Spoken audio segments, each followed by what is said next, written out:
Hey everybody, Hunter back again from Showtime Studios. As you can see, we have the little build tutorial body sitting here. And if any of the keen-eyed viewers can see it, you will see that the hood is very, very slick and smooth. And you can see a little bit of texture in the roof here. This is what it looks like after we got the one coat lacquer wet look clear sprayed over everything that we did on camera. And this is what it looks like after you get everything wet sanded and buffed. Now, something that people need to understand about reflections in models and things like that is what you are seeing in the top of this model.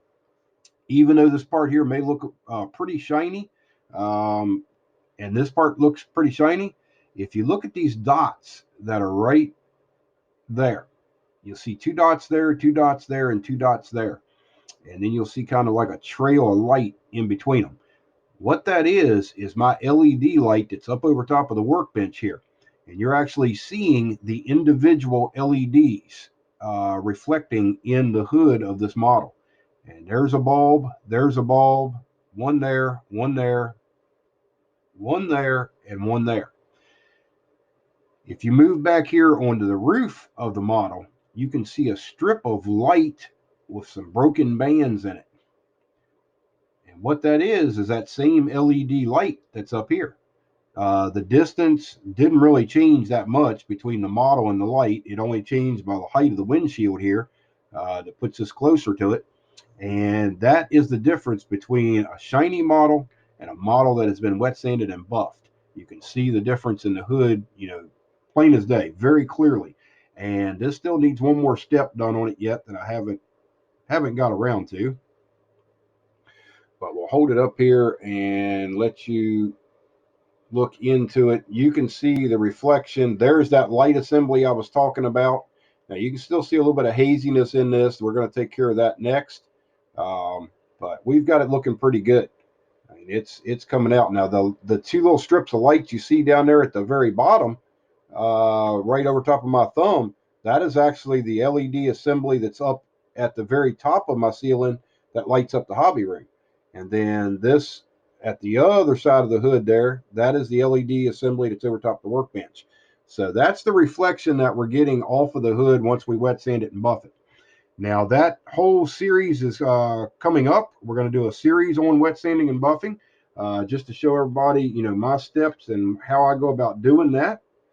So that's coming up. This, I guess, part you could say is going to be on the different types of products that you can use, that I use, and some of the options that you have. So we're going to set the little body over here out of the way. Okay, we'll set that out of the way. Now we're going to start out with some of the things that people are normally using to wet sand and buff. And then I'm going to show you my procedures and the products that I use on my particular models. A lot of guys out there will swear by the polishing kits that you get. This is the different sandpapers. This is 3200 here. What do we got here? I think this is one that's a little bit coarser. Not sure. Can't see that one. I've used it too much. This one here is 6,000. This one is 8,000, and this one is 12,000. This comes in the LMK polishing kits that you get, and you can start out with like your 2,000 grit, 2,500 grit, something like that, and you sand all the way through up to this 12,000, and then you go in and do your finishing. I don't normally do that.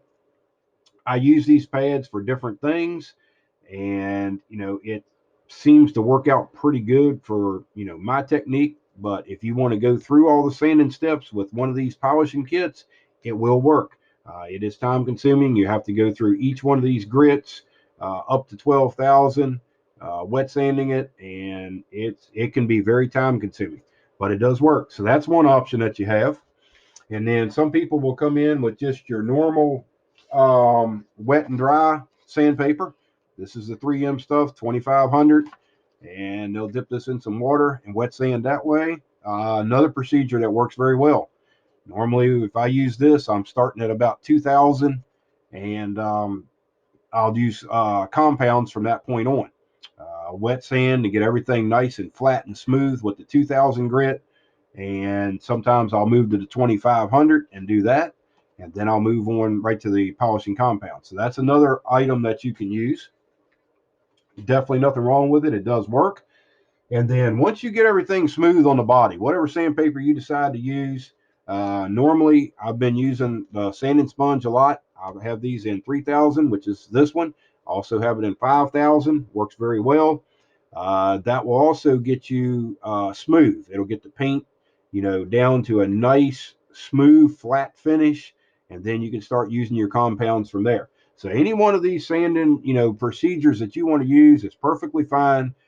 Pick the one that works best for you. Try all of them, and sometimes you'll use a little bit from one, a little bit from another, whatever works. I don't think there's any real set way or any best way to wet sand and buff, or get a shiny finish to turn out. There's some things that you should probably stay away from, but you'll have to learn a lot of that stuff with experience. But as far as sanding, you can use a sponge, you can use the LMK kit, you can use regular sandpaper, wet and dry paper, whichever one you want to do. Get the model sanded down, get everything flat, which we will be doing on video after this one. I'll show you. We're going to do it on the roof. We're not going to do it on the rest of the model because it's all the same technique. And I'll show you the steps that I go through using the products that I do here at Showtime Studios. So, like I say, now that you've got the model sanded down, you're ready to start putting on compounds. You have a lot of options out there. We have first laying here the Tamiya compounds. You have the heavy, which is the coarse, what they call the coarse compound. And we'll hold it up here. That's the Tamiya coarse compound. I call it the red. And then you'll move on to the blue after that, which is what they call the fine compound. And then you'll move on to the silver compound, which is called the finish. And as you can see, these are just about empty. I've used them a lot. It's a very nice product. A little hard to get sometimes. I had to get these directly from Japan. So, check around your local suppliers or whatever and see if they can get this product. It works very well.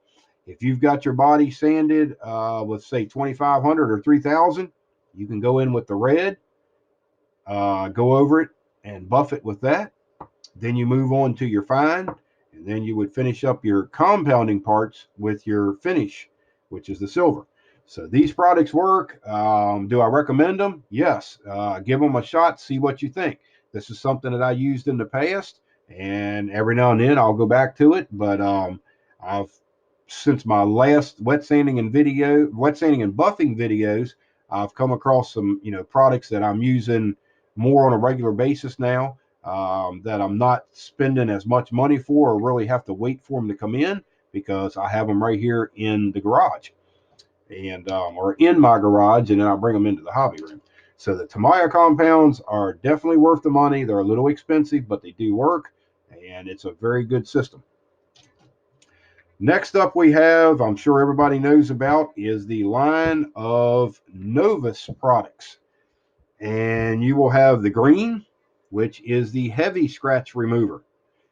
And these sometimes come in a kit, sometimes you buy them individually. When I had my local hobby town here in Winchester, we could go into Hobby Town and buy these. In fact, that's where all of these came from. But you can get these online. You can buy them at shows. I think online from the Novus, the company, you can buy all three of them. But this is the heaviest grit. This would be pretty much what the red is in the Tamiya compounds. And then you would go to the number 2, which is the fine scratch remover, which would be the blue in the Tamiya compounds. And then you move on to the plastic clean and shine. Now, this is kind of where it skips a step as far as the Novus products. The number 2 will give you a decent shine and a decent reflection. It does seem to leave a little bit of a haze and a little bit of fine scratches once you're done with this step here. And their next step that they have is going to the number 1, which is the the clean and shine product. Now, what I don't like about the Novus is, for me, I think there's kind of a break in here as far as getting the little swirl marks out from this product. But to do that, you can go in and make this your third part of the Novus program. And I've got polish written on this bottle. It's in a #1 clean and shine bottle, and the reason why is because I can put up the applicator tip. I've got it right here in the bottle. They're the same size, good to go. And what is in this bottle is the polishing compound from Meguiar's. That comes in and takes a lot of your swirls out, your hazing and stuff like that out. Now, what I'll do is I'll go in and use the #3. I'll go to the #2. I'll come back in with the #1, which is now my polish. And then I will go to the #1 clean and shine. So that's the 4 stages that I have when I do polishing with the Novus system. Do I recommend the system? Yes, it's a very good system. I think if you swap out this #1 and put a polishing compound in its place and then move to the #1, you'll be fine. It works. It's a system that's, it's tried and true. A lot of people use it. This is what I've come up with over the years that works best for me. So that's something that you can add to your arsenal of wet sanding and buffing components. So as far as compounds for the hobby, there's some other ones out there. Mr. Hobby makes some stuff. I'm sure there's some other ones that I have not used. Now we get into what is actually in this set of Novus bottles. Now I have all the regular Novus compounds up here on the shelf in their bottles, just like this one here. This is actually a Novus product. What is in these bottles is something totally different. The first bottle, the heavy scratch remover, is this product from Meguiar's.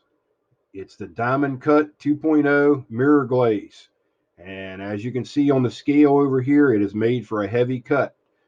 This is actually what I used on my hardened urethane when I did the stripes on my 1-to-1 Corvette.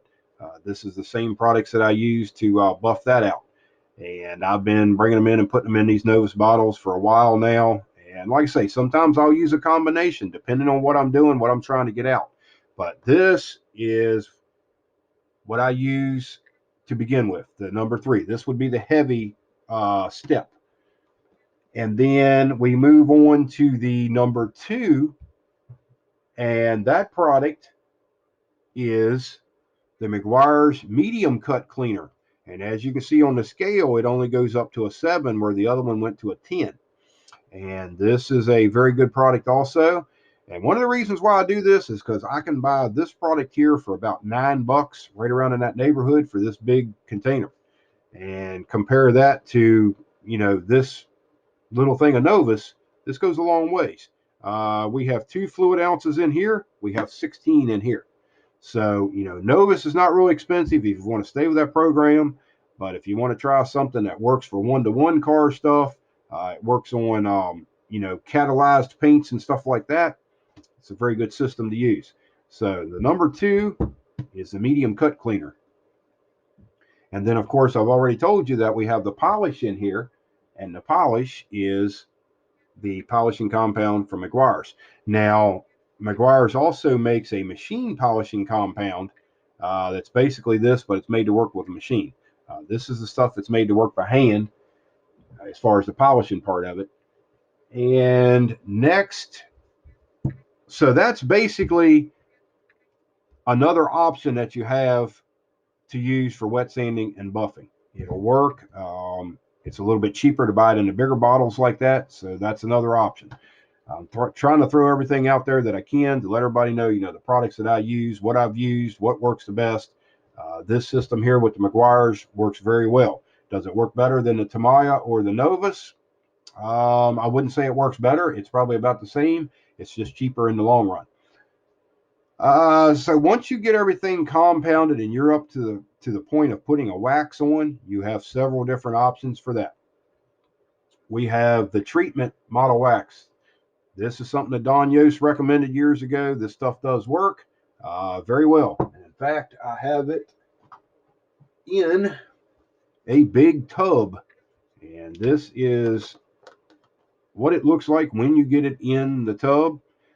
It's kind of a strange wax the way it works. This is not a wax that you put on and let dry. You actually wipe this on, you know, put it around in your circular motion, cover the whole part that you're doing, and then you'll go back and buff it right off, and it gets rid of it. So that's the treatment model wax. You also have, this is from Mr. Hobby. This is their finish wax. Now, I use this a lot of times going to the shows because it comes in this nice little bottle with a little applicator like the Vallejo paints have, and it just squeezes out very easily. And I'll use this when I'm prepping stuff to go to a show, or when I set my models on the table, I'll go back over this. The good thing about this is it's very similar to the Novus #1, which I always carry to the shows also, and it works for repelling dust and just keeping fingerprints and stuff off your models. It works very well for that. So that's a good product to use. And another product that you can use is the Carnauba wax from Meguiar's. Now, to tell you the truth, and it says clear coat safe on here, it works on a 1-to-1 car. It'll work on a model. You can buy this for, I think this wax is like $7 for this bottle, something like that. This particular jar that says the treatment model wax on it, this is actually the Carnauba wax from Meguiar's that's in here. The good thing about this wax is you can put it on and you can let it dry to a haze just like you do on a 1-to-1 car and buff it off, and it looks real good. The drawback of using this type of wax that I have found is it does leave a lot of residue in your panel lines, which means you have to come in with a sharpened toothpick and usually use some #1 Novus to get that out. But it does work. It gives you a very nice shine, and it's a lot cheaper and a lot easier to find than the treatment model wax. I know at one time this stuff disappeared, and I think somebody either bought the company. When I bought this bottle was probably 7 years ago, I would say, something like that, 6 or 7 years ago. And I bought this about 3 years ago because it came back out, but the only way I could get it then was in one of these tubs and not in one of the little jars. The treatment is a very good wax. The Meguiar's is a very good wax, so that gives you an option. And you have turtle wax. You have several different waxes out there that you can use. Give them a shot and see what you think. You also have the detailer from Meguiar's, which is basically just a very watered down alcohol based cleaner. I use it for touch ups on my 1-to-1 Corvette. Very nice product. You can use that also in place of the Novus #1. Basically, it's doing the same thing, and you can buy it a lot cheaper because you get a lot more, and it'll last you forever in the modeling part. So, as far as the products that we use here at Showtime Studios for wet sanding and buffing, that's what we use. We're going to jump into doing the wet sanding and buffing on the little body, and I'll show you the steps that I go through to get it to come out like the hood here and get that reflection compared to that reflection. And then we'll also be showing some of the cloths that I use and different things like that. We have some little squares here of shop towel. We also have an eyeglass cloth, which works very well. And this is a microfiber towel. So we'll explain all of them as we're working on the car. Stay tuned for that. If you have any questions or concerns or need any more information on these products, let me know. I'll be more than glad to help you out. So until next time, that's all we've got for this one. And we'll talk to you later. Bye-bye.